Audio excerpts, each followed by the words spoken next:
سلام سلام سلام سلام نخلكم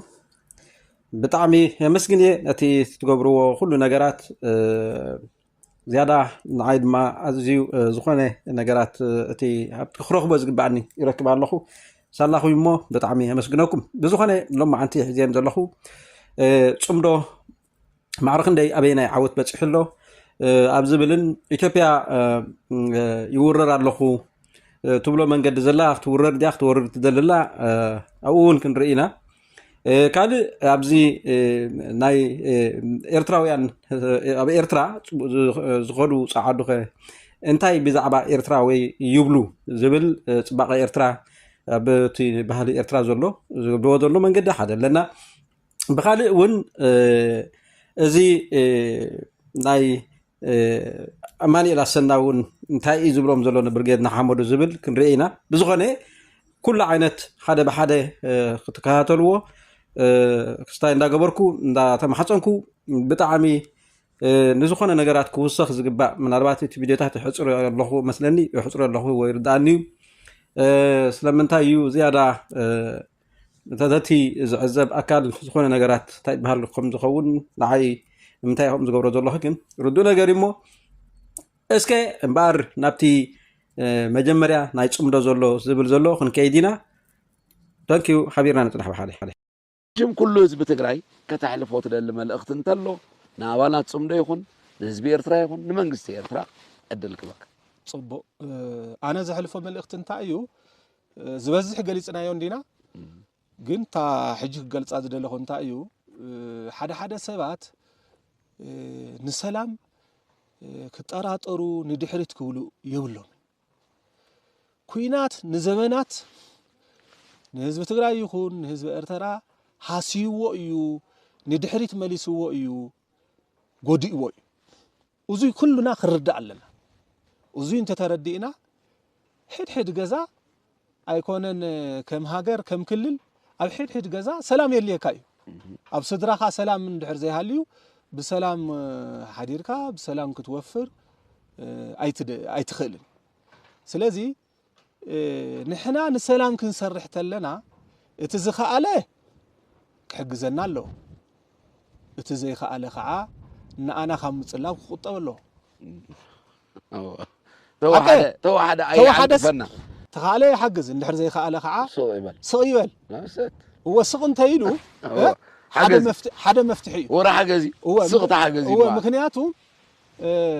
سله تقاومونا نحنا ندحرت نملسو ነገር የለ كنقصلينا ንምንታይ تسلام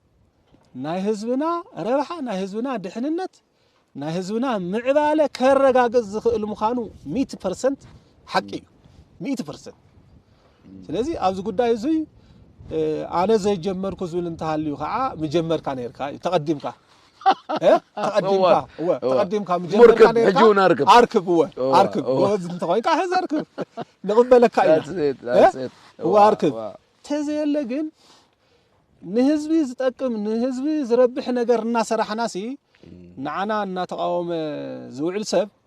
ንባዕሉ ዝጎድእ ዘሎ ንዓና ምንም እንዲያም ጥንካሬ ኾን ይኽእል ሳቶም ክቃወሙና ተለው ንሕና በርትዒና ንሰርሕ ስለ ዘለና ማለት ስለዚ እቲ ኣነ ክልቲኡ ህዝቢ ክሕልፎ ዝደሊ መልእክቲ ግን እቲ ህዝቢ እዚ ናይ ሰላም ጉዳይ ካብ ንጅምር ክሳብ ሎም መዓልቲ ኣጆኹም ኣብ ጎንኹም ኣለና زيا تريفاتكم الله زيا خمزيا غيركم سرحوا بزا منجدي خيرو بزيا اتو بزيا وصو نابله يمخرنا ابغونالو مسانالو ስለዚህ ትህዝቢ አብጎና ኾይኑ ዝሰርሖ ዘሎ ነገራት በቀጻልነት ንኽሕግዘና ይላቦ ይቀንየለ ህዝቢ ኢሮብ ዝራእና ቀባበላ ድምስጋና ቀባበላይ ملأخت حلفلنا جني لو من الله تملأخت انتايو نحنا ترى يكونان اتاجيزيت أبيباتنا هندبت هروجي لكمنا أزيوم بزحات أزيوم نزسلام زدو قفو هزبي أبستفل عليه وتحتات علونا الذي وزبيهم آتيكمنا زت ترى يكونان بزحنا نعهاتكم نتدليت سلام ناتناسي نأنمي توتينا بهلن وجأنا هيمانو تاو قوابلان يرنايو እዞም መጽኢና ዘለና ድማኒ ንሰላም ንድግፍ ኢናሞ ግን ደሃን ሎም ማዓልቲ ከም ናይ ኩሉ ህዝቢ ኢሮብ ድምጽ ጌርኩም ተቀበሉና ኢሎምን አለው ብዘላታ መልእኽቲ ናብ ህዝብና አሊፍና ያለና ዶሪ አስጎዶም ድማ ዝኩሉ ቦታታት ሰጊርካ ንህዝብኻ መስዋዕት ክትከፍል ኣብዚ ቀዳማይ መድረኽ ኦኬ ሪኹም ማ ሕጂ ሰሚዕኩም ባኹም እንታይ አታነጥቢ አበያት ዓለብ ዘላ ርኢና ያለና ኑሪ እንታይ እዩ ዝምልስ ዘሎ አወል እንታይ ሓቲትዎ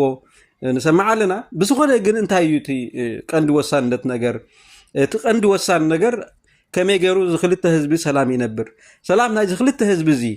ዘዝወለድ ብካዮም ኣብቲ መንጎዳ ክልቴና ዘሎ ሕንጻጽ ኣብኡ ክጥፍእ ክመውት ኩሉ ዓይነት ይኸውን ኮታስ ኣየድልየናን እዩ ከም ሕብረተሰብ ማለት እዩ ንሕና ሓቢርና ክንዓቢ ዝግባአና ዳ እምበር ሓቢርና መን ዝያዳ ጠፍአ መን ዝያዳ ኸሰረ ዝበሃል መንገዲ ክህሉ የብሉን ብፖለቲካውያን ናይ ካልኦት ናይ ምዕረባውያን ኣተሓሳስባን ርድኢትን ዘለዎም ኣብናትና ህቆትን መከራን ንሳቶም ህይወት ንኽዘርኡ ዝሓስቡ ኣካላት ንሕና ክንፈቅድ የብልናን እዩ ዝብል ሕቶ ዘለና ኣነ ስለዚ ደኣ እንድሕር ከምዚ ኮይኑ ኩሉ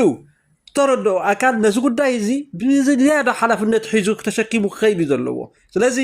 እዚ ኩሉ ነገር ግን ብዝያዳ ነዛ ቁጭል ኣቢለ ውፅያ ዘለኹ ኣብቲ ናይ ኣወል ድሞና ኢንተርሜንት ዝብል ዘሎ ኣብኡ ከይድኩም ክትከታተልዎን ክትርእይዎን እየ ዝደሊ ብዝያዳ ግን እቲ ከምዚ ኢልካ እሞ ኣብ ዓይጋ ኮንካ ክትገብር ከለኻ ነዚ ኢንተርቪው እዚ ከምዚ ዓይነት ኣነ እውን ከም ሰብ ከም ውልቂ ከም ኤርትራዊ ደጋፊ ናይዚ ፅምዶ ወይ ናይ ሰላም እዚ እየ ስለዚ ገለ ሰባት ናብ ካልእ ኩናትዮም ካልኦም ክመርሑ እዮም ዝብሉ ዘለው ንሓን ፀገም የብሉን ንሕና ከም ኤርትራውያን ናተይ ረዲእና ተሓስባን ኣብ መንጎ ናይ ትግራይ ዘሎን ናይ ዓፋር ዘሎን ኩናት ድሕር ሕጂ ክተርፍ እዩ ዘለዎ እንድሕር ዘይተርፍ ኩናት ክህሉ ዝኽእል ኣካል ኮይኑ ግን ካብዚ ቦታ ዝርሒቑ ክኸውን ኣለዎ ዝብል እምነት እዩ ዘለኒ ምክንያቱ መጀመርያ ውሕሉል ኣገባብ ናይ ፖለቲካ ኣፈላል ዝፈልጥ ኣካል ፈላጭ ዝበሃል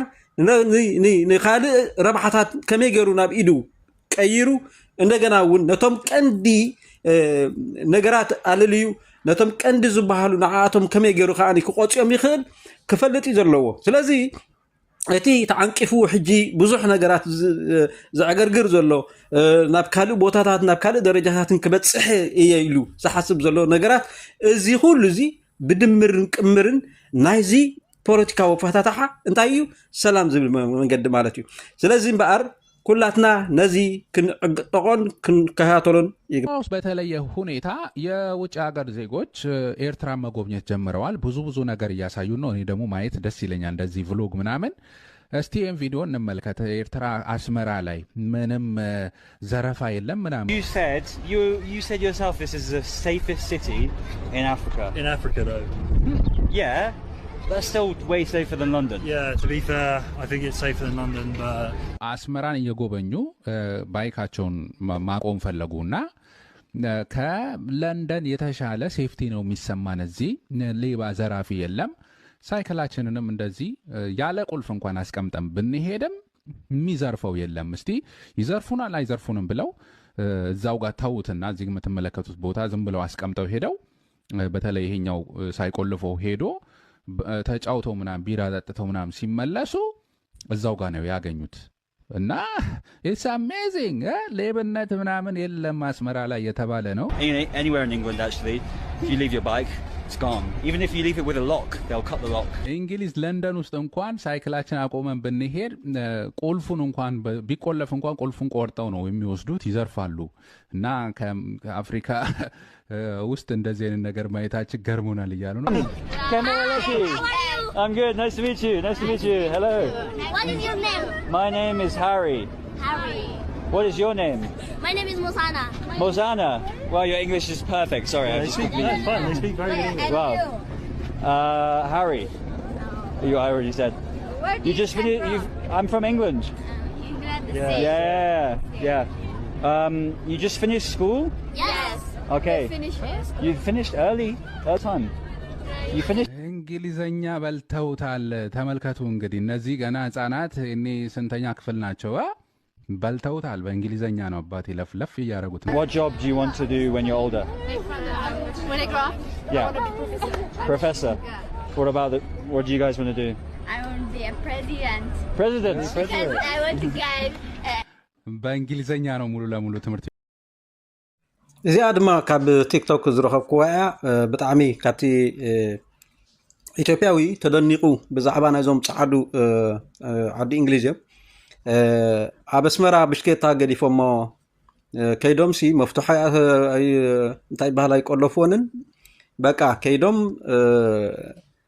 ወላ ሓንቲ እስከ ኢሎም እዮም ከይዶም ብሽኬቶም ግን ዋላ ምስትንክፈሎም ሰብ ዘይብሉ እቲ ዝገደፍዎን ከም ዘለዎ ፀኒሕን ማለት እዩ እጂ ብጣዕሚ ተደኒቆም ንሳቶም ኣብ መኒኻ ትብሎ ብለንደን እውን እኳ ግደፍ ከምዚልካ ገዲፍካየን ኣይኮነን ታኻ ትብሎ ብመፍትሕ ጌርካ ሽክር ጌርካየን ከይድካ ከለኻሲ ክፀናሓኻ ይክእላን እየን ስለዚ እዚ ባህሊ ናይ ህዝቢ እዚ እንታይ ዓይነት ባህሊ እዩ ዘለዎ ብምባል እዮም ዝገልፁ ዘለዉ ንሳቶም እቶም ፀዓዱ እጂ እዚ ኢትዮጵያዊ እዚ ድማኒ እቲ ባህሊ ኤርትራውያን ማዕርክ እንደይ ንፉዕን ሓያልን ምዃኑ እንደገና እውን እቶም ተማሃሮ ንኣሽቱ ህፃናት ንሪኦም ዘለና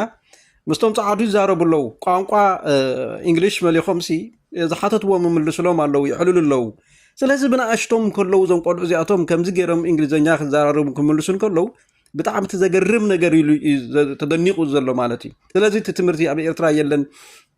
ትምህርቲ ስኢና ትብሉ ሰባት እቲ ናይ ሓሶት ትዝርግሕዎ ፋልፍለይት ዝኾነ ዘይረብሕ ኣምር ስለ ዝኾነ እምበርዞም ህፃናት እዚኣቶም ካብቶም ንስኻትኩም ትዛረቡ ትውዕሉ ዘለኹም ንእሶም ኣይኮን ዓብዮም ኣይኮኑን ናሽትዮም ክንዳኹም ከለዉ ንስኻትኩም ከምኡ ትመሃሩ ነርኩም ኢኹም ግን እቲ ርእስኹም ዲ ክሕዝ ዘይክእል ነይሩ ወይ ድማኒ ኣርሒኩም ክትሓስቡ ስለ ዘይከኣልኩም ኢኹም እሱ ብጣዕሚ ስለዚ ኢትዮጵያውያን ንባዕሎም ንሕና ምሁራት ኢና ንሕና ዓቕሚ ኣለና ኢና ምክንያቱ ናይ ፕሮፓጋንዳ ናይ ሓሶት ስለ ዝኾኑ ዝዛረቡ ኩሉ ግዜ ኢትዮጵያውያን ስለዚ እዚ ጉዳይ እዚ ክንርኢ ከለና ንሕና ከም ኤርትራውያን ድማኒ እቲ ባህልና ኩሉ ግዜ ክበርስ የብሉን ኣብ ዝኾነ ይኹን ኩርና ዓለም ኤርትራዊ ሰራቂ ሓሳዊ ገለታት ዝበሃል ብዙሕ ኣይኮነን ኤርትራዊ ምናልባት እቲ ሓማቕ ዘላቶ ኣብ ነንሕሕዱ ቁርሽተይ ዝሕሱሎ ቋንቋ ክኢለ ኢሉ እዚ ከምዚ ዓይነት ድማ ክቁጠብ ከም ዘለዎ ጥራይ ንግበር ሰሪቆም ጨውዮም ነዚ ኩሉ ቃልሲ ሕፍረት እውን የብሎም ናይ ስዋኣት ኢሎም ኣብኡ ጠቂሶሞም ነዞም ዘበኣስዎም ኣብ ፈቆዶ እስራኤልን ኣብ ገለን ኢሎም ሰብ ሓጎጥ ዘበልዎ ነንሕሕዱ ዘጣፍእዎ ማለት እዩ ብናታቶም ካምፔይን ይኹም ኮይኑ ትሰብ ብዝተፈላለየ ኣጀንዳታት እንዳኸፋፈሉ ኣብ ህኮት እትዮም ክንደይ ሰብ ጠፊ ነዚኣቶም ሕጂ ስዋኣት ኢሎም ብስዋኣት ጠሊሞሞም ክንሶም ማለት እዩ ከምቲ ዝበልናዮ ቅድሚ ኩሉ ዝጠለምዎ እቲ ብርጌድና ሓመዱ እቲ መንእሰይ ንኤርትራ ኢሉ ዳ እዩ ዝላዕልን ታሕትን ዝብል ኣማኒኤል ኣሰናኸ እንታይ እዩ ከምዚ ዝብሎ ዘሎ ኣማኒኤል ኣሰና ምናልባት መጀመርያ ምስ ብርጌድ ንሓመዱ ኮይኑ ብዙሕ ነገራት እንታይ ይባሃል ዝብል ዝነበረ እዩ ንምንታይ ተቃወምን ንምንታይ ዝብል ከምኡ ኢለ ኣይኮንኩን ግን ኣብዚ እዋን እዚ ሓደ መርገፂ ዝወሰዶ ፅቡቕ ነገር ማለት እዩ ሓንቲ ፅቡቕ ነገር ናይ ሓደ ሰብ ክተልዕል ከለኻ እቲ ፅቡቕ ነገር ማለት እዩ ናብ ሰላም ምብፅኡ እቲ ክልተ ህዝቢ ዝደገፎ እዩ ዝመስል ዘሎ ብጣዕሚ ድማ ነቲ ተዛረቦ ዘረባታት ከም ዝረእኹሞ ሰሚዕኩም ኣለኹም ኦኬ ስለዚ ሕጂ እዚ ናይ ኢትዮጵያ ጉዳይና ክንኣቱ ሕጂ ኤርትራ ክትወረኒ እያ ኢሉ ናብ ዝተፈላለየ ማሕበረሰብ ዓለም ናብ ውድብ ሕቡራት ሃገራት ናብ ውድብ ሓድነት ኣፍሪቃ ገለታት ኤርትራ ክትወረኒ እያ ዝብል ገይሮም ኣለዉ መን ክወርድ ደልዩ ዝነበረ ወይ መን ዝሓስብ ዘሎ ንዓና ዝተኸወለ ኣይኮነን ምናልባት ንካልኦት ተኸወለ ክኸውን ይኽእል እዩ ከም ኤርትራውያን ንሕና ንሓስብን ንርዳእን ሰባት ኢና ዝተፈላለየ ተሓሳስባን ርድኢትን ክህልወና ይኽእል እዩ ንሕና ከም ሰባት እቲ ቀንዲ ዘቆጣዓናን ወይ ከዓ ዘዛርበና ዝነበረ ነገራት እንታይ እዩ ንዝብል መን እዩ እቲ ካርታ ናይ ባሕርን ናይ ዘርኢ ዝነበረ ኣካል መን እዩ ባሕሪ ክንደይ ርሕቀት ከም ዘለዎ ባሕሪ ዘይብልካ ናይ ባሕሪ ዘለዎ ቀመር ንክትገብር ምግባር ማለት እንታይ ማለት እዩ ብመሰረቱ ንሕና ካብ ባሕሪ ተጠቀምቲ ኢና ምባል ማለት እቲ ምጥቃም ብገንዘብካ ከፊልካ ትገብሮ ነገር እዩ እቲ ካልእ ነገራት ግን ዋንነት ዝብል ዋንነት ሃሊካ ዘይፈልጥ ወላ ሓደ ነገር ሃልዩ ኣይፈልጥኒ ነዚ ዘይፈልጥ ነገራት ተሃልዩ ብዝያዳ ነቲ ነገር እዚ ንሕና 130 ዶ 150 ሚልዮን ዝበፅሓና ባሕሪ ዘይወነና ክንነብር ኣይንኽእልኒ ኢና ምባል ንገዛ ርእሱ ባሕሪ ዘይብልካ እንተነበርካ እንታይ ንዓና እንታይ እዩ ስለዚ ባሕሪ ንክህልወካ እንታይ ዳ ክንገብረልካ ንኽእል ምናልባት ነዚ 30 ዓመት ተገይሩ ዝነበረ ብናይ ዩናይትድ ኔሽን ዝተገብረ ነገራት ንዕኡ ከም ሓደ መትከል ጌርካ ወሲድካ ወይ ድማ ሓያል ኣነ ብዙሕ ህዝቢ ስለ ዘለኒ ኢልካ ክትገብሮ ትኽእል ባይታት ሃልዩ እሱ ሓቢርና ክንርኢና ኢልና ዝብል ግብረ መልሲ ኢና ንህብ ነርና ሕጂ እውን نبز كله طرع እዚ ምስጢር ናይ ኢትዮጵያውያን ንሕና አዛዕዲና ንፈልጦ ኢና ቀድመ ዝኾነ ነገራት ምግባሮም በዓሎም ፈፂሞም መኸለው ከይዶም እዮም ዝእውዩ ተጠሊዖም ዝኸዱ ምክንያቱ ሓንቲ ነገር ኣላ ኣብዚኣ ኩላትና ክንፈልጣ ዝግባአና ኣብ ኣፍሪካ ሓንቲ ሃገር ጥራይ ዋንነት ሃገራ እትፈልጥን እተረጋግፅን ወላ ፍትሓዊት ትኹን ወላ ጨቋኒት ትኹን ብዘይገድስ ብዝናይ ዝኾነ ይኹን ተገዛእነት ዘይብላ ሓንቲ ሃገር እንተኮይና ኤርትራ ጥራይ ብድጎማ ናይ ዝኾነ ይኹን ክትነብር ዘይትኽእል ማለት እዩ እዚ ነቲ ወላ ነቲ መንግስቲ ትጸሎ ኣካል ብጽልይ ዘይኮነሲ በኣፍልጦ ምክንያቱ ሰብ ነቲ ዝገብሮ ነገራት ክሬዲት ክትበለካ ነቲ ጌጋ ተፈጺምዎ ዘሎ ድማ ዝጌጋ ለካ ኢኻ ክትብሎ ትኽእል እምበር ብከምዚ መሰረት ንሕና ኤርትራውያን ኤርትራ ንውንና ንሕና ኢና ወላ ደም ትተሓለብ بزخون من قد جن دم تحارب زبل زلوا ولا صعب أي هلوا مالتي. سلازي أنت مالتي. إثيوبيا ناتهم وانت هاجر دلاتهم بمسلمي. أيكونتن إثيوبيا أيكونتن. إيرترا جنا إيرترا يعني. معناته إيرترا بقدر يجزارسا. أتو وشتي أبي إيرترا زلوا بوليتيكا نسوق أميرو حاسبوز جبرو نجارات صريحات خير هاجريا. إثيوبيا جن بناي كانوا دقومات نبر هاجرن بناي كالوت رئيسي توانينات خير هاجرنا. سلازي تنقلوتنا هاجراتنا أفريقيا ونكمين. ناربات ليبيريا انتيلنا بوزح نساون كابتو دقومات تنقل عينة وجه يتفلتنا ولا تجزي يتفلتنا ولا انتيلنا مالت. سلازي زوم سبات زياتهم إيرترا كتورنا إلى مبال مالت أقدمك كم تقدم حجز قبر وزن برو مالتي. كم تقدم حجز قبر وزن برو كوينات فترة ماني كوينات إيرترا فتيرا. بعدهم يتقعموا إيرترات كعاتنا ندابولو قويتانا ياس لزلوهم الأختص لزلوهمي لو ميت مالي كونن إذا هجي إثيوبيا بحرخن وننينا جنرالنا إثيوبيا تراي زي كونسي فيلد مارشالنا إثيوبيا إثيوبيا زبهال حدا مرخص نبرن السوق يترف انتاي حدا بابا ابزي غزيون ابزي معلتون استولد اكل إذا انتاي زبنير نبعلو سلازي نازي كنفلط نكرينا لنا سلازم إحنا أنا يتطقمنت قداي يكون أنا يوانت بحر كلونا اللو زبل مجلسات كل جزء ذهب زنبرة أكل يمون أي حدا هاجر يمون أي منيسر اللي ناي مكلخال الحلافي زبهال ويتعا من ناي منيسر إثيوبيا وند بتزبهال سبيتي تزارب زنبرة أقاششة مثل هاجر زي أخلا إلكات زرباتات مبال مالت انتهي مالتي بمسرات جن أنا انتهي كم سب انتهي إذا حسب تخون زخيل أقدمنا نفرطينا برجس مالتي زي طرطرة قداي يكونه إثيوبيا بزي أقطع مزي حتى لقد مستفتن إثيوبيا زبهال سين نزل عالم تبتينا كتنبرنا يمشرشة بتاني تدلله سلازي أبي من أي موت إناتو إرترا كم زجراتني بمبان أبن استفلا لها جرات عقبان أي مركب حطه سلاز دليل يتناي فانو ويتناي كالن أي تجري زلوا عقلش بوصل زلوا إمه thank you يقني الله